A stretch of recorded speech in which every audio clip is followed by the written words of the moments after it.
Exploring with Brad is a solo investigation channel known for overnight camping, haunted locations, and cryptid-adjacent wilderness experiments. The content relies on long, uncut segments, real-time reactions, and spirit communication tools used during isolated night explorations. On January the 17th, Brad enters a forested area near Barrie at night. Almost immediately, he comments on how different the area feels after dark. Within minutes, unexplained sounds and sudden noises draw his attention. Before the investigation fully begins, the atmosphere already feels threatening. Okay, I heard that. It sounded like a scream coming out this way.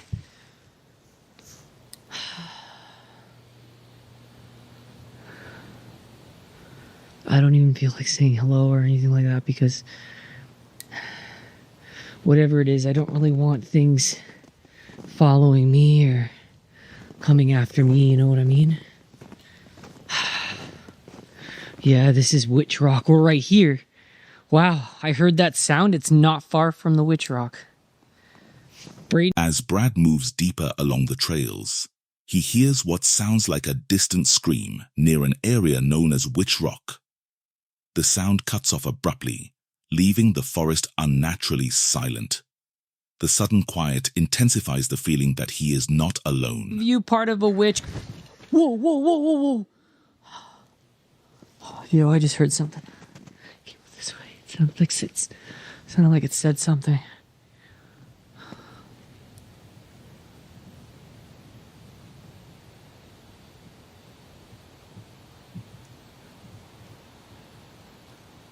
I know you're out there. Near Witch Rock, Brad hears what appears to be a clear vocal response coming from the trees.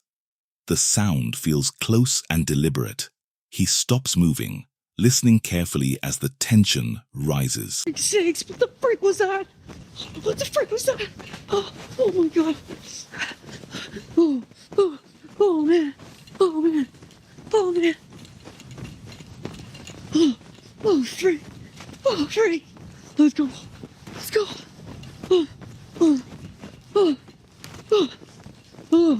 Oh fudge. What the hell was that? Oh.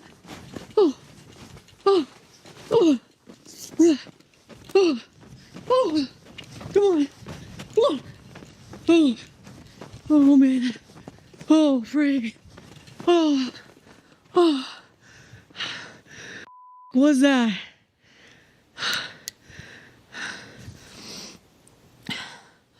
Oh man. Oh, that sounded like a growl. Some sort of creature. Later, while resting inside a forest teepee shelter, the spirit talker device activates while Brad is asleep. Among the audio, a phrase is clearly spoken. "I'm already inside your mind." Brad wakes shaken, describing an intense sense of mental pressure and unease. Oh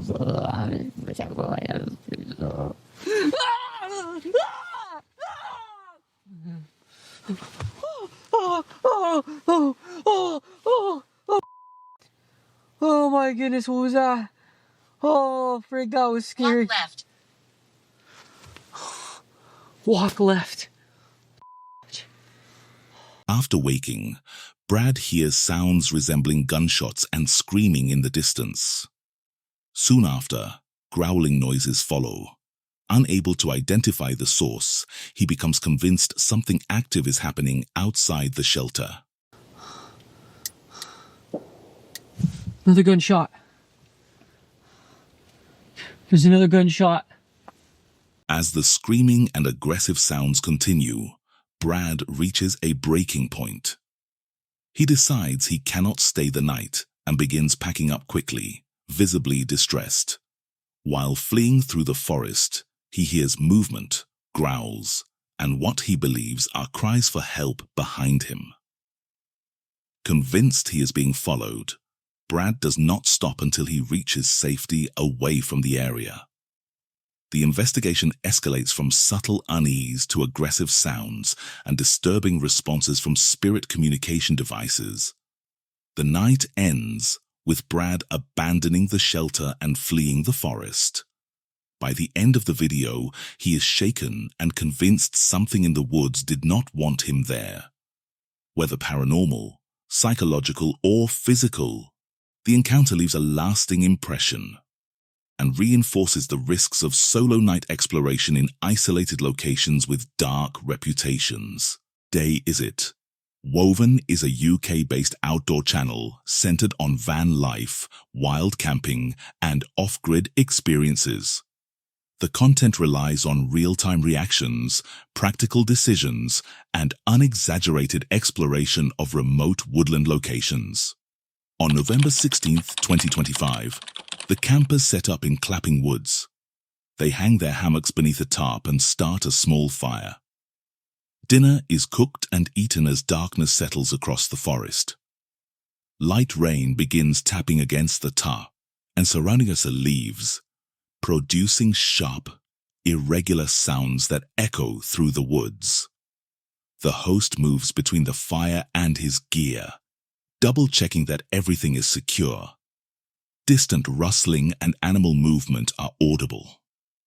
The campers exchange glances as the isolation becomes more apparent. The mood remains calm but tense as night fully sets in.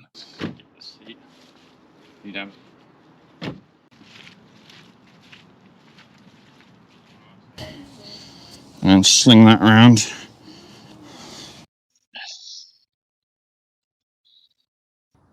So yeah, I'm just reviewing that. So I see it's supposed to be raining now. It's supposed to be raining for the last 2 hours, but it hasn't. So the weatherman's once again let us down.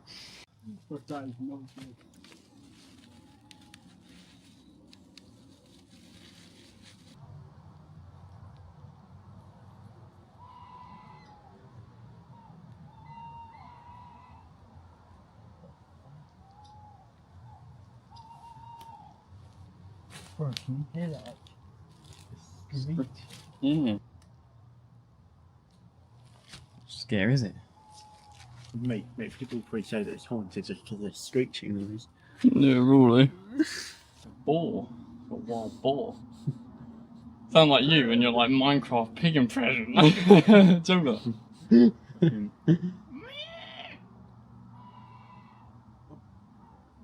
Whoa.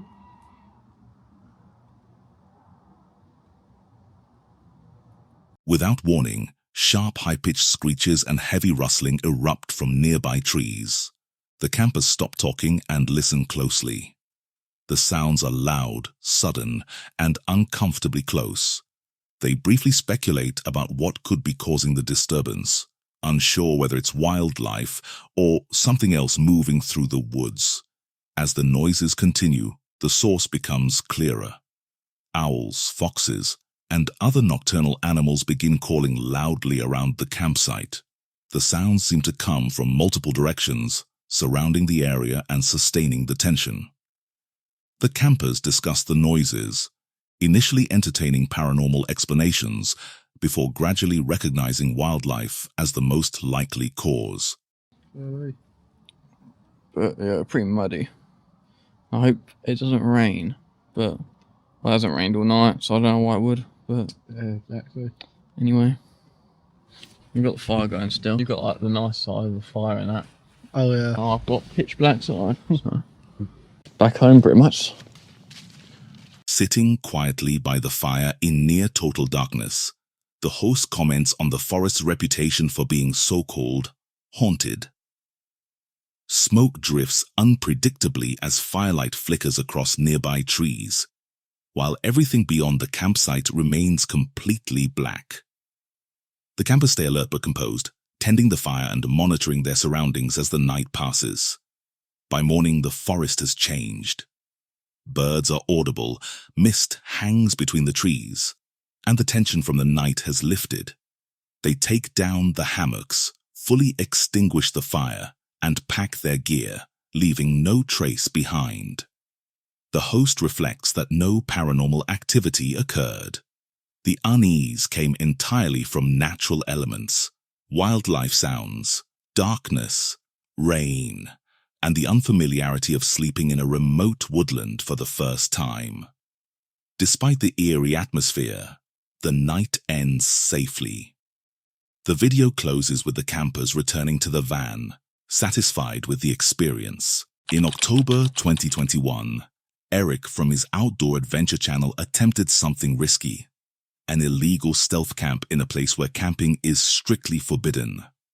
His location was an old cemetery in Lancaster, surrounded on all sides by residential homes. To avoid attention, Eric kept his setup minimal. No bright gear, no tarp, only a sleeping pad and sleeping bag. The forecast called for an overcast night with temperatures dropping to 49 degrees. While scouting the area, he noticed a second camera positioned with a clear view of the cemetery grounds. Entry and placement would have to be deliberate.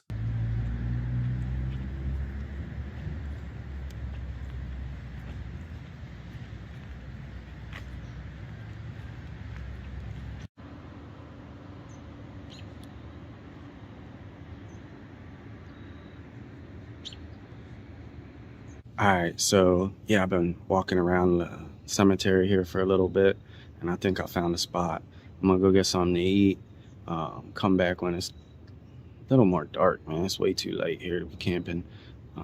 So yeah, let's go get something to eat and come back in an hour or two. Eric chose a temporary spot to stay low and observe. For nearly 30 minutes, nothing happened. No patrol cars, no movement, no signs of trouble. We're in here. It's really dark. It's great, man. My eyes have adjusted to the light already. You can't see anything from the street outside. It's pitch black dark in here. It's gonna work to my benefit. So I just found a spot to sit for a little bit. I'm gonna hunker down here and, I don't know, wait a half hour and just observe things before I head over to the spot where I'm gonna camp for the night. But yeah, no ghosts, no goblins, no police. So we in there. We in there, baby. I love this kind of adventure. It's probably why I'm still single, man. Netflix and chill? Not today, sunshine. Somebody just pulled up right there. Didn't even see me. It's crazy. Around 10 p.m., he moved into position and rolled out his sleeping bag. The darkness was so complete that even his camera struggled to capture the surroundings. He settled in, hoping to remain unnoticed. But around midnight, something happened that kept him awake for hours. It's late. It's like 10 o'clock. It's not even that late. It's early. But it's like 10 o'clock. I'm going to go over here and lay it down. It's real dark over there, so you ain't going to be able to see anything. But if any ghosts, goblins, ghouls, anything crazy pops off in the middle of the night, believe me, I'll be grabbing my camera.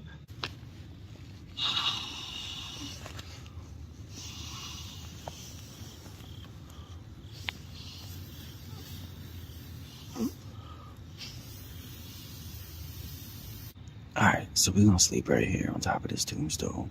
I don't think you can see it, but I just got my sleeping bag laid out there. Wish me luck. Good night.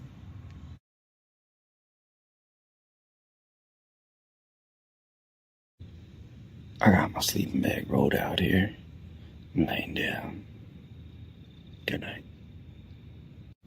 Man, there's been a cop sitting over there in the cemetery for the past hour. It's like midnight. I can't sleep with this dude sitting over there. Obviously, he can't see me, or else he'd be over here investigating. That's what cops do. But I can see him. Tired. I want to fall asleep, man. Wish he would just leave. He's probably sleeping too. It's probably why he's sitting over there. By 7 a.m., Eric packed up quickly, leaving before dog walkers and morning visitors began arriving. He made it through the night without being arrested, but the experience was far more nerve-wracking than expected. The fear wasn't ghosts or anything supernatural among the gravestones. It was the very real risk of being caught and facing consequences for an illegal overnight stay. Eric left undetected, exhausted, alert, and in desperate need of coffee. With the challenge complete, Sydney is the creator behind Sydney State of Mind. Since launching her journey the previous April, she's documented life on the road from her SUV, sharing scenic drives, quiet reflections, and the practical realities of solo travel across the United States.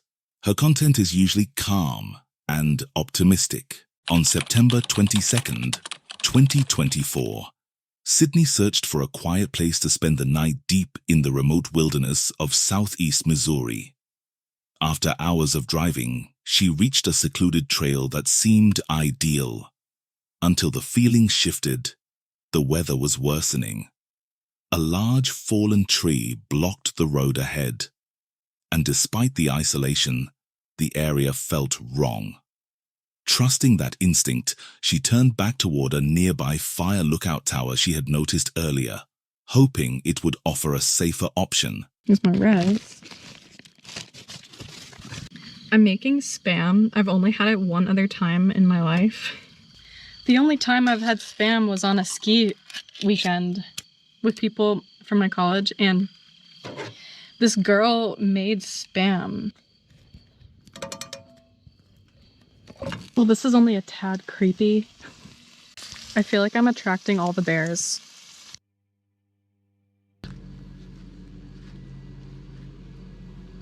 I'm actually really scared of the whole bear thing right now. I don't know what I was thinking. This was so smelly. I should not have made dinner. As daylight faded, Sydney parked nearby and tried to settle in. She prepared a simple dinner and focused on staying calm. Then the realization hit. She had just cooked hot food in active bear territory. Comfort turned to fear. The smell felt like a risk. Every snapping twig outside drew her attention. The forest, already silent, felt tighter, closer. Putting my oven away, stove away. This is just gonna be dirty in my car. I have this plate of food and I need to eat it, but I'm so scared. This is what I'm gonna do. I'm going to eat as much as I can, and I think I might move to a campsite like over there and just get up in the morning and leave early. I'm almost like about to shake. Well, if this video gets posted, it's because I'm alive. Good. I didn't realize how hungry I was. I don't know if I finished the story about the Spam, but the girl on the ski trip gave me Spam. And it was so good. I was like, what the heck? Might be like, why are you eating outside? Because I don't want to make the rest of my car smell and like have an animal try to get in while I'm sleeping. I'm so scared, but I need to eat. Oh my God. Thank you, Dad. Thank you so much. I don't think I've ever needed spotlights more than tonight. I just realized one of the pieces of Spam fell on the ground after I put it on the plate. With unease building, she weighed her options. Stay where she was or move, even if only a short distance. She chose to move. Sydney packed up, switched on her spotlights, and returned to the security of her vehicle. The distance was small, but the change in safety felt immediate. A barrier now separated her from the darkness outside. Still, rest didn't come easily. Every sound felt loaded with meaning. The scent of food lingered. Eventually, exhaustion overtook fear. She fell asleep inside the SUV. By morning, nothing had happened. She was unharmed. But the weight of the night remained. Sydney trusted her instincts, and by doing so, may have avoided something she would never fully know. Some might say she overreacted. Experienced solo travelers see it differently. In remote places, intuition often recognizes danger before the mind can explain it. Whether something was watching from the woods, or fear took shape through silence and isolation, the lesson was clear.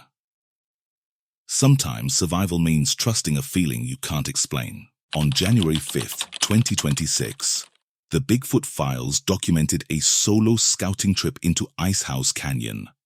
Known for calm, observational reports, the channel focuses on locations where visitors describe a persistent feeling of being watched. What began as a familiar hike slowly changed as night approached, and the canyon's quiet deepened. Did I just find a portal? Look at these right here. There's 3 massive redwoods and then 3 smaller ones right in front of it.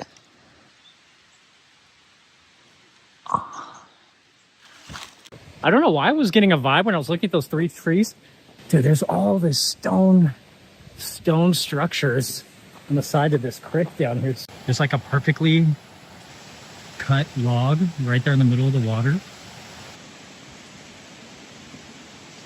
Dude, nobody told me that I was going to be seeing these old stone buildings. Dude.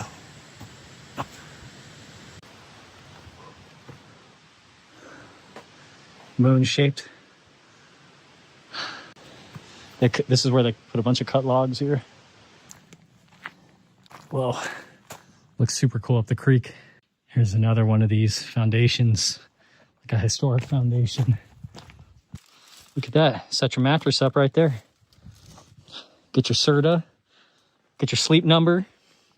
What if at night, like the Sasquatch in the area out here, they come down to these like foundations. They come down to these foundations and they just chill, you know? Near the canyon entrance, the cameraman documented an unusual tree formation. Farther in, he encountered abandoned stone foundations scattered through the forest.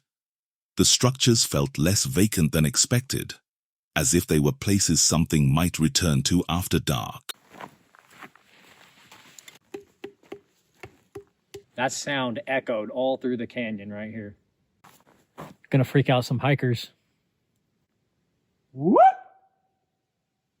Whoop! Got real quiet right now. All right, guys, making our way back down. Got a long ways to go, man. I just noticed it is incredibly quiet through here. It made me stop. Closer to Icehouse Saddle, a loud, unfamiliar sound suddenly rolled through the canyon. Brief but powerful, it shattered the silence and carried with it the impression of something large enough to project its voice across the terrain.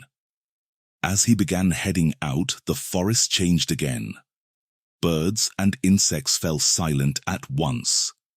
The sudden absence of sound brought an intense awareness. The sense of being watched followed him along the trail. All right, I'm gonna keep moving. I noticed that all I was hearing was the crunching of my feet. And so I stopped. And that's when I noticed it was dead quiet.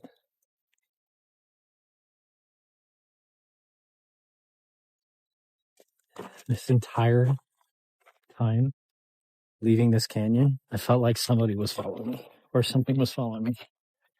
And I didn't turn around right away. I was kind of doing something. And I turned around and there was nothing there. Moments later, footsteps struck the ground directly behind him. When he turned, nothing was there. But the feeling of being followed refused to fade. Some viewers point to wildlife behavior. Others focus on the timing, the silence, and how close the movement sounded. If something can remain unseen from that distance, how often does it happen without being noticed? In the center of Madrid, Tusuag set out to explore a massive abandoned hospital, spanning over 550,000 square feet. Once a major medical facility in Spain, the building was believed to be inactive. But before entering, Tusuag noticed something concerning: a security guard near the entrance. He'd been told the internal cameras no longer worked. Still, he pressed on. Finding an entry point near an old pool area with a pulley system, he slipped inside alone. The interior felt overwhelming in scale.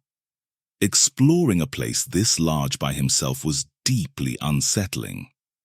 Then he made a critical mistake. As he moved toward what he believed was the front entrance area, He nearly walked directly into the active security monitoring zone. Is it the front? Oh, no. There's a security camera right there. I might have just f***ed up. I'm not gonna go that way. We're gonna go up to some of the other floors and then make our way over. We're not going by the first floor front entrance. This place is so big. By the way, you guys, opening any door here is a real gamble. There might be an alarm or camera or something just waiting for you on the other side. Maybe even a security guard. You don't know. This looks like it was just a patient room. I think all of these were just patient rooms. I'm gonna keep walking until I find something cool.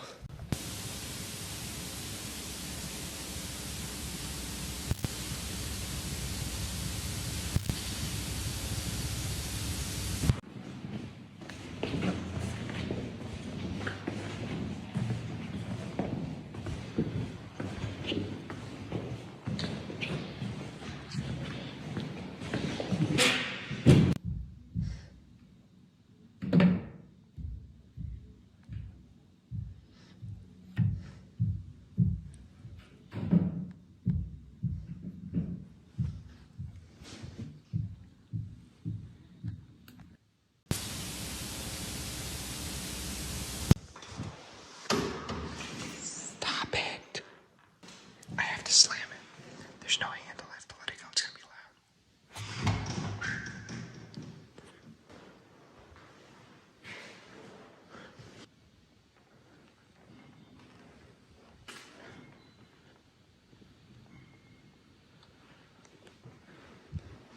I flew all the way across Europe for this.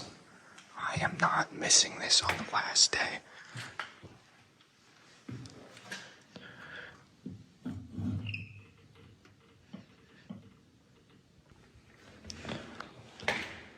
This is the 4th floor.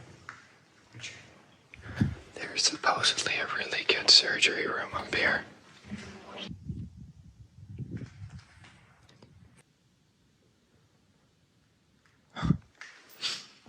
Interesting. While attempting to push through a barricaded door, disaster struck. The door slammed shut behind him, cutting off his exit route. He tried to force it open, but it wouldn't move. It was being pushed from the other side. Panic set in. Someone was there. He had to act fast. We gotta go. This looks open.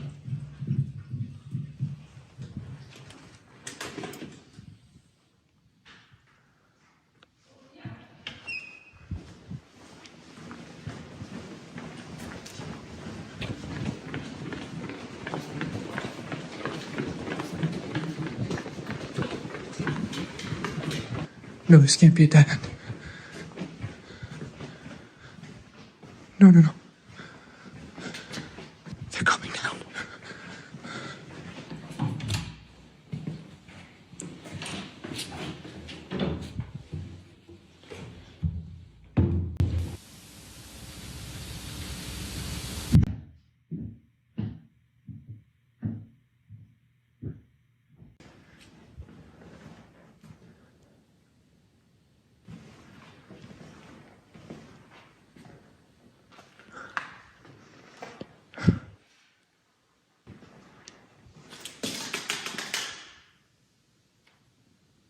I don't understand. Why didn't she chase me down the hallway? Why is it whenever I go near a staircase, I hear something bad? Through a nearby window, Tuswag spotted the security guard station outside. The small security stand was clearly visible through the open frame.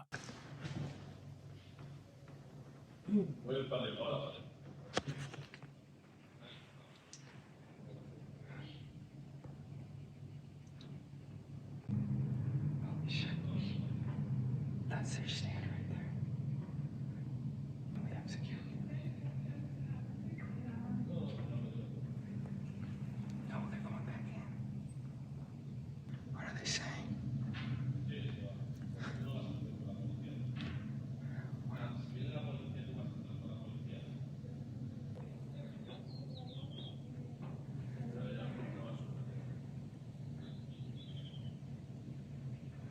There's 3. No, don't go back. Yes, but yes, but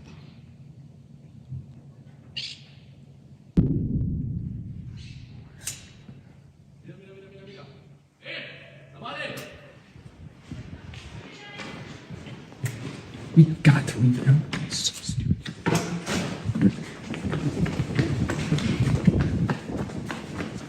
I'm so stupid. As he made his exit, calling out a greeting to anyone who might hear, he felt a mix of relief and accomplishment. He had escaped without being caught. But later, while editing his footage and comparing it with videos from other explorers, he realized something devastating. The room he'd traveled across Europe to see, a fully equipped operating theater still intact with vintage surgical equipment, had been just feet away. He had been close enough to touch the wall separating them, and he never even knew it.